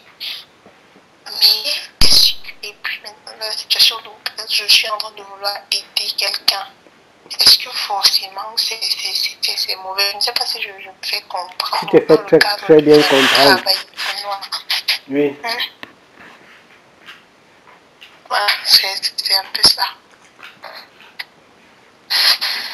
Vraiment, cette histoire de travailler dans le noir, parce que j'ai cru que tu allais par exemple parler de, on va finir par là, des personnes qui travaillent avec les papiers des autres, mais là c'est un flagrant faux. Voilà, c'est-à-dire travailler avec les papiers de quelqu'un, c'est le faux qui est flagrant. Maintenant, recruter quelqu'un, parce que pratiquement c'est de ça dont tu as parlé. Recruter quelqu'un parce qu'il n'a pas d'emploi, il n'a pas une situation qui lui permet d'avoir un permis de travail, etc. La question que je me pose, c'est si ton recrutement que tu veux faire à quelqu'un, ce n'est pas un emploi plein, c'est normal que c'est une aide. Je vais dire, si tu recrutes quelqu'un et que tu le fais travailler 40 heures par semaine et tu as de quoi le payer 40 heures de travail par semaine, ça veut dire qu'en réalité, tu es capable de le déclarer pour lui faire un contrat et le régulariser. Ça, c'est une chose. Si tu as les moyens de lui donner un travail à temps plein et que c'est toi qui choisis de ne pas le faire, ça veut dire que c'est une mauvaise chose. Mais si tu n'as que la possibilité de donner à quelqu'un 5 heures, 10 heures de travail par semaine et ce n'est pas suffisant pour lui donner on appelle ça comment? Ce n'est pas suffisant pour lui faire changer par exemple les papiers. C'est une aide. Ça n'a rien de mauvais. Parce que ce travail-là, on ne peut pas appeler même ça un travail dans le noir. Le travail qu'on appelle travail dans le noir, c'est si tu travailles à temps plein. Au point où tu as déjà normalement la possibilité de travailler comme un travailleur. Je veux dire, tu travailles tout le temps qu'un travailleur normal travaille. Tu touches à peu près même tu es censé toucher le même salaire que quelqu'un qui travaille qui travaille ouvertement, si je vais appeler ça comment, dans la situation régulière. Mais pour le fait que tu travailles dans le noir, on a diminué ton salaire. J'espère que je me fais bien comprendre. Donc je dis que si quelqu'un travaille 5 heures, 10 heures, 15 heures, 20 heures par semaine, à titre d'aide, parce que ce n'est pas un travail fixe ça. On ne peut pas considérer ça comme travail dans le noir. Mais si tu prends quelqu'un qui te fait un travail à temps plein et toi tu refuses de le régulariser, ça c'est travail dans le noir et ça c'est mauvais. Je ne sais pas si tu m'as compris, mes veilles. Oui, je comprends très bien. Tu dis? Non, mais il n'y a pas la possibilité de le faire. Donc, j'ai un moment d'écouter quelqu'un et bon, je regarde par exemple, parce que si je prends par exemple dans une période aussi où les questions sont fermées, tu vois, et il y a peut-être quelqu'un qui n'a pas pu intenter sa procédure de permis de séjour et qui veut vraiment travailler et tout, avec qui a les capacités de tout le reste, de travailler chez toi. Et bon, je me demandais non, si c'était mauvais, parce que pendant ce temps-là, tu devais travailler comme ça avant qu'après, bon, non mais attends, je crois qu'en réalité, ce n'est pas que la personne est en train de travailler au compte de quelqu'un d'autre. Un, elle n'est pas en train de travailler avec l'identité de quelqu'un d'autre. Deux, et on est en train de payer la personne pour son service qu'elle a donné. C'est-à-dire, je ne comprends pas où est le problème. Il n'y a aucun problème. Non, en fait, le problème pour toi, en fait, pour toi qui l'as fait travailler, non. Tu comprends ce que je suis en train de dire? Oui, mais si parce toi... que normalement, tu ne devrais pas. Ok, si toi-même sur le plan administratif, tu n'as pas la possibilité à toi. C'est pourquoi j'ai dit que pour lui, c'est un peu un problème. Pour toi, si toi, sur le plan administratif, tu n'as pas la possibilité de régulariser la personne sur le plan administratif, ça veut dire que ce n'est pas toi le problème. Quand la situation va se stabiliser, tu vas pouvoir régulariser la personne, ce n'est pas un souci. Si la situation se stabilise, ça veut dire, j'ai dit ceci, en temps normal, si tu fais travailler quelqu'un en temps plein, tu dois régulariser la situation de la personne. Mais si la possibilité n'est pas sur le plan administratif, ça va. Si la possibilité n'est pas, alors tu ne peux pas. Mais s'il y a la possibilité de régulariser quelqu'un, avant qu'on ne le régularise pas, ça veut dire que c'est là où il y a un problème. C'est là où il y a un problème. Là, le problème actuellement où il y a le confinement, le problème est administratif. Voilà, alors maintenant, je pose une autre question.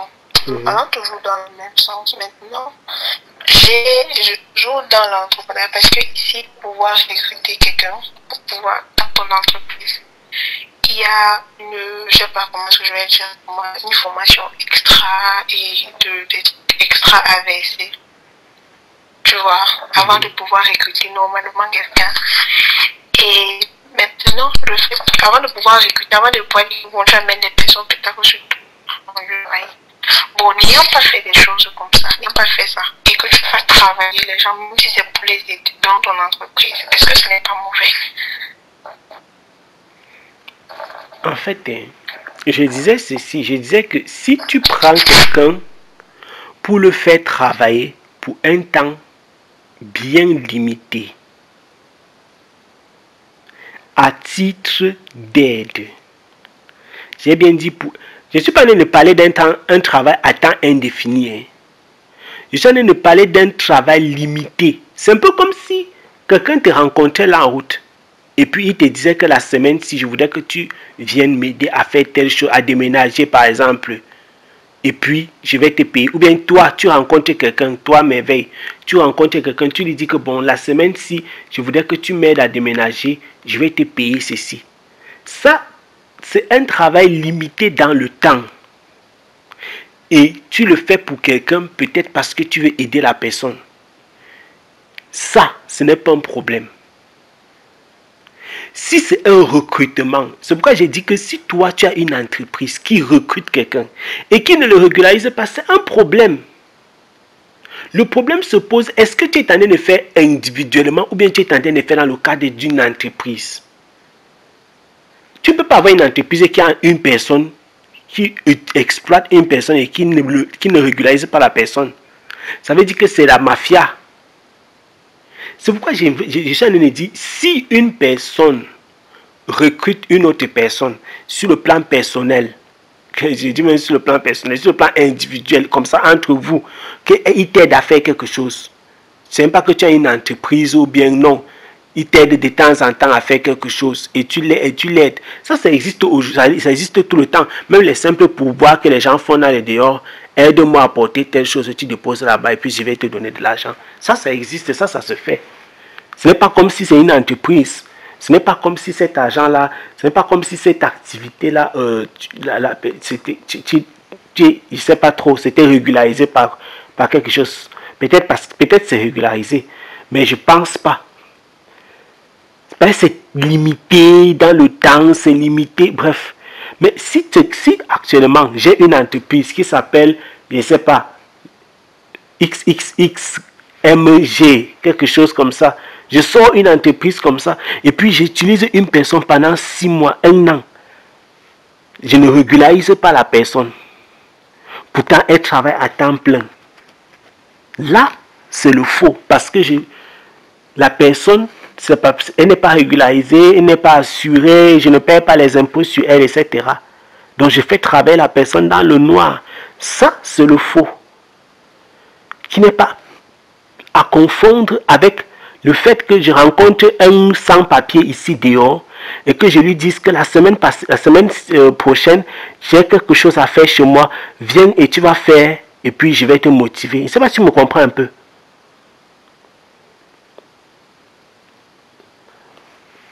Oui, je comprends très bien. Voilà. Si tu rencontres quelqu'un et tu lui dis que j'ai un truc à faire pour 1 semaine, pour 2 semaines, comme tu n'as rien à faire là, viens, tu vas faire ça, je vais te motiver. Il n'y a rien de mal. C'est une aide que tu es en train de lui faire. Tu lui trouves quelque chose à faire. Il travaille, il fournit un service. Et puis tu le payes. Et puis vous vous séparez. Ce n'est pas que tu l'as recruté pour, je ne sais pas, un long temps. Maintenant, rencontrer quelqu'un qui a une formation. Tu le prends pour travailler pendant 6 mois dans une entreprise.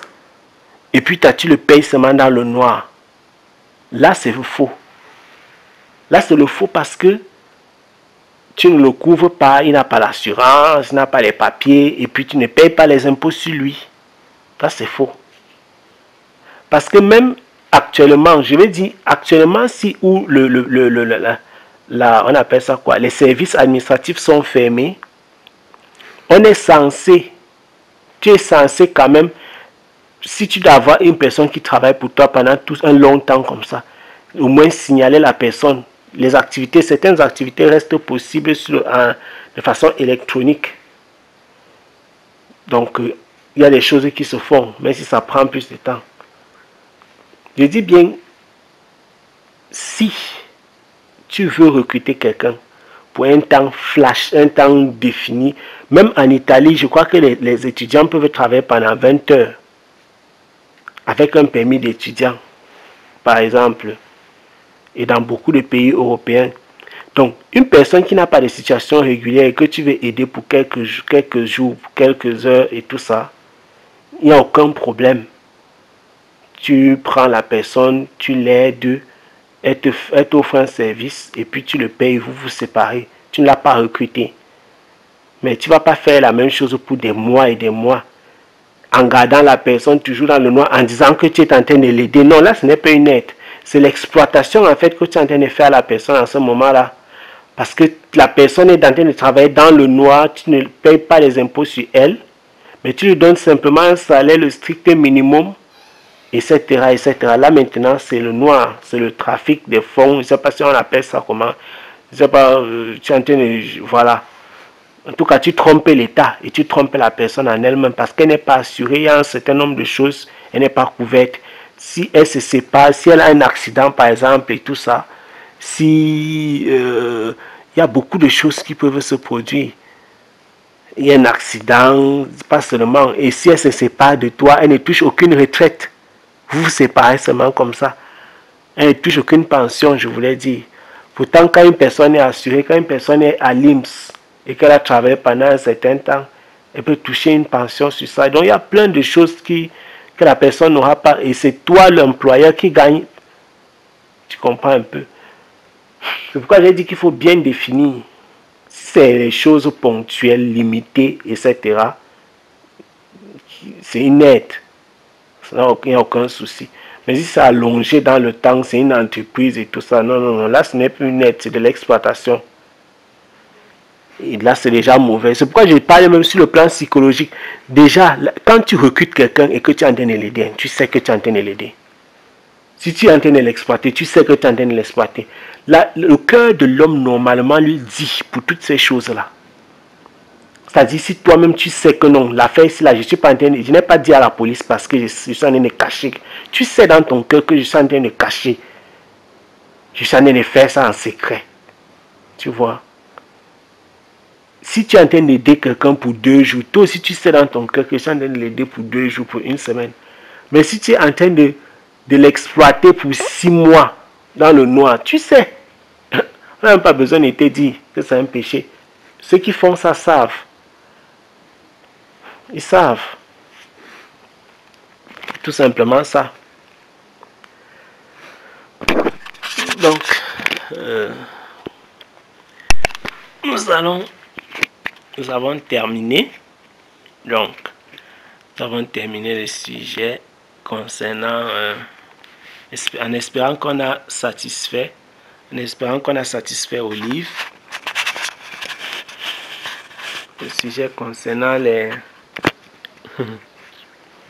le travail et la vie spirituelle, la vie du chrétien. Voilà. Je crois que nous avons résumé déjà ce qu'il faut retenir. Et nous rendons grâce au Seigneur pour tout ce qui a été dit. Nous bénissons le nom du Seigneur.